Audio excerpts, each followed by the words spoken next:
예, 평상시 대비해서 금통위에 대해서 굉장히 많은 화제, 시선이 집중되고 있습니다. 이번 달에는 매주 둘째 주 목요일 날 있을 예정이었던 금통위 회의가 17일 날로 이동을 하게 됐죠. 그래서 그 변동성, 불확실성이 조금 더 진행될 가능성이 있는데요. 시청자 여러분들께서는 지금 이 시간을 통해서 어떻게 진행될 것인지 확실하게 알아두시고 마음 편하게 대응하셨으면 합니다. 일단 금통위에 대해서 자꾸 시선이 가는 이유가 뭘까요?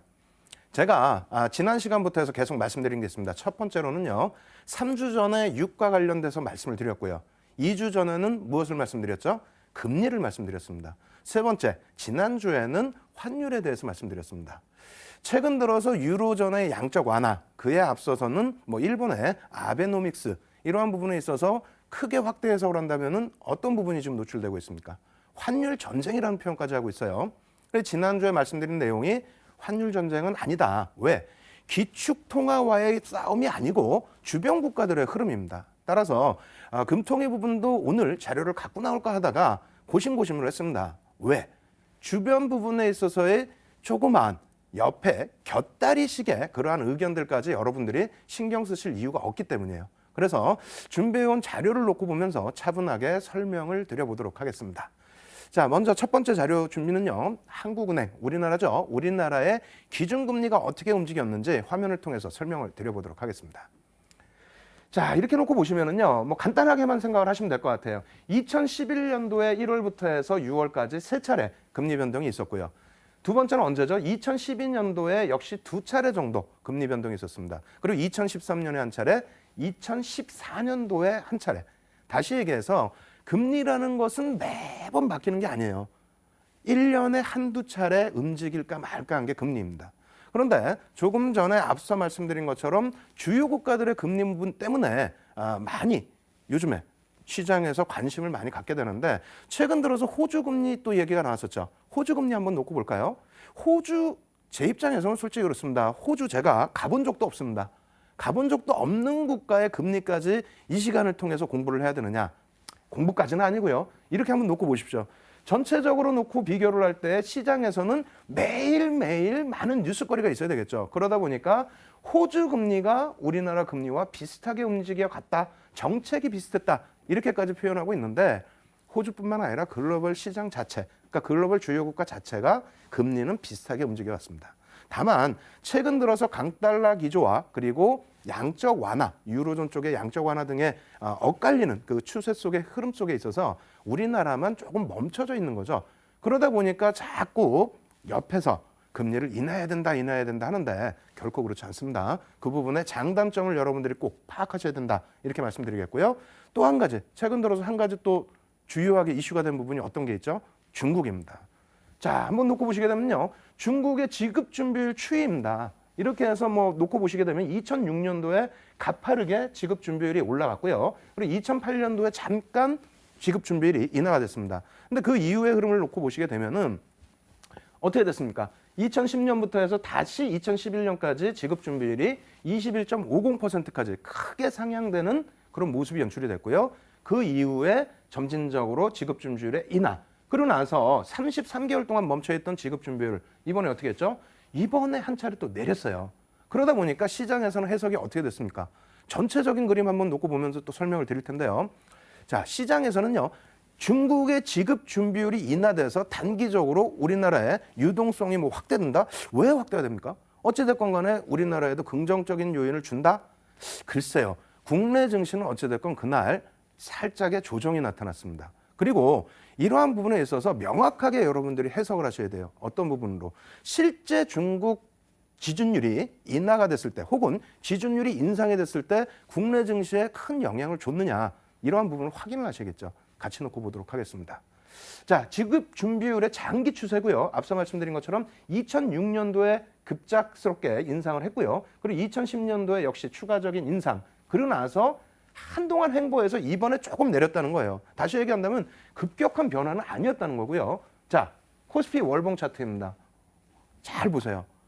앞서 말씀드린 대로 지급 준비율 부분은 2006년부터 해서 2008년까지 급격하게 인상을 하는데 글로벌 시장과 우리나라 증시, 특히 우리나라 증시 어떻게 됐습니까? 지속적인 상승 랠리가 나왔다는 거죠. 지급 준비율을 인상을 해도 어찌됐건 해석 부분이 긍정적으로 나왔다는 거고요. 두 번째 추가적인 지준율을 인상했던 시점에서도 어떻게 됩니까? 바닥을 찍고 돌려놓는 흐름에서 역시 마찬가지로 상승 탄력이 나왔다는 겁니다. 그럼 세 번째, 지급 준비율 지금 인하하는 거 아니냐 이렇게 말씀하실 텐데 맞습니다. 지급 준비율 그 앞전에 인하했을 때 어떻게 됐냐는 거죠. 앞전에 세 차례 인하를 했다고 그랬죠. 2012년 기준입니다. 주가가 빠졌습니까? 지수가 흔들렸습니까? 아니라는 거예요. 근데 지금에 와서 지급 준비율의 인하 부분이 국내 증시에 뭐 긍정적인 영향 혹은 뭐 악재 이런 식으로 해석하는 자체는 조금 문제가 있다라는 겁니다. 금리 이야기하다가 금통위 이야기하다가 왜 이런 얘기를 말씀을 드리냐면요. 일단 우리가 금통위의 금리 부분, 우리나라 금리 부분에 대해서 신경 쓰는 부분이 뭡니까? 여러분들이 계속 옆에서 들으시는 내용이 뭐예요? 환율 전쟁, 환율 전쟁, 환율 전쟁. 주변 국가에서 금리를 내리니까 우리도 금리를 내려야 된다. 일본이 양적 완화를 하고 유로가 양적 완화를 하니까 우리도 그렇게 해야 된다. 아닙니다. 우리나라 같은 경우에는요. 어찌됐건 불황형 흑자이긴 하지만 어찌됐건 간에 계속해서 경상수지 흑자를 유지하고 있습니다. 이러한 관점에서 금리를 인하하게 됐을 때 장단적인 효과가 있어요. 그래서 먼저 일본의 엔화와 우리나라 환율, 원화의 환율을 놓고 보면서 설명을 드릴 텐데요. 금리를 내리게 되면 어떻게 됩니까? 원화가 약세를 띠게 됩니다. 약세를 띠게 되면은 많은 분들이 그런 말씀하세요. 엔화가 너무 밀려 내려와서 우리나라 GDP의 65% 이상이 수출 관련주인데 그렇게 됐을 때 수출 관련 업체들이 엔화의 약세 때문에 힘들어하는 거 아니냐 이렇게 생각을 하십니다. 맞습니다. 맞는데요. 그 부분에 있어서 자 저쪽 보시죠. 왼쪽 놓고 보시게 되면요. 어떻게 돼 있습니까? 2007년도에 엔화 부분은요. 안전자산에 대한 부분이 강조가 되면서 굉장히 급격하게 강세를 띄었죠. 그 당시 대비해서 지금은 아직까지는 그나마 견딜 수 있는 수치가 아닌가 그렇게 조심스럽게 말씀을 드립니다. 그래서 이 엔화 부분 잡기 위해서 우리가 금리 인하를 한다? 안 된다는 거죠. 그리고 물론 여러 가지 경제적인 측면도 있습니다만 일단 시장에서 이야기하는 부분 환율 전쟁이라는 부분이 언급됐기 때문에 이러한 자료를 보여드리는 거고요. 한 가지 더 말씀을 드린다면 원달러 환율입니다. 월봉 차트 놓고 보시게 되면요. 앞서 말씀드린 것처럼 어떻게 됐다고요? 우리나라 같은 경우는 1,100원대 수준에서 환율 방어가 굉장히 오랫동안 지속이 됐습니다. 언제부터요? 고 노무현 대통령 정부 시절부터. 그렇게 해서 지지되던 1,100원대의 환율이 2004년도에 급격히 하향 이탈되고 그러고 나서 이제 뭐 리먼 브라더스 문제 터지고 급변동이 좀 나왔었죠. 그리고 지금 현재 수준에서는 사실상 수출주들이 긍정적으로 생각하는 환율 구간입니다. 오히려 원화가 강세를 띄어서 저렇게 바닥으로 밀리게 된다면은 그렇다면 수출주들이 어려움을 가지고 가겠죠. 다시 얘기한다면 지금 기준에 금리를 인하를 해서 환율 부분이 바닥이 아닌 위쪽으로 올라가겠죠. 원화의 약세 부분이. 그렇게 된다면 어떻게 됐습니까? 경상수지가 흑자인 나라에서 불황형 흑자 뭐 이런 거 다 필요 없습니다. 일단 경상수지가 흑자인 나라에서 금리를 인하하면서 환율 방어를 했다. 이러한 부분이 너무 글로벌 시장에서 너무 크게 노출이 된다라면은 그 부분은 오히려 환율 조작국이라는 이러한 오명을 쓸 가능성도 있다라는 겁니다. 그래서 양방향성을 다 지켜보면서 금통위에서 결정하는 사항이기 때문에 소수 의견에 너무 집중하시지 말라는 거예요.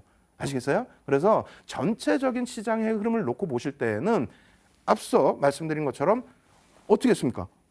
금리의 추세 부분 다 보여드렸잖아요. 1년에 한두 차례 움직일까 말까라는 거예요. 이러한 부분에 있어서 너무 민감하게 생각하지 마시고 그리고 환율 전쟁이라고까지 일컫는 현재 상황을 아니다.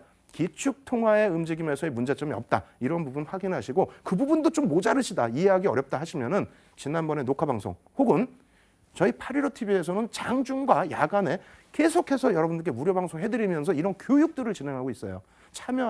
참여하셔가지고요. 보다 깊은 내용들 꼭 여러분들 걸로 만드시기 바랍니다. 첫 번째 시간은 이것으로 마무리를 짓도록 하겠습니다.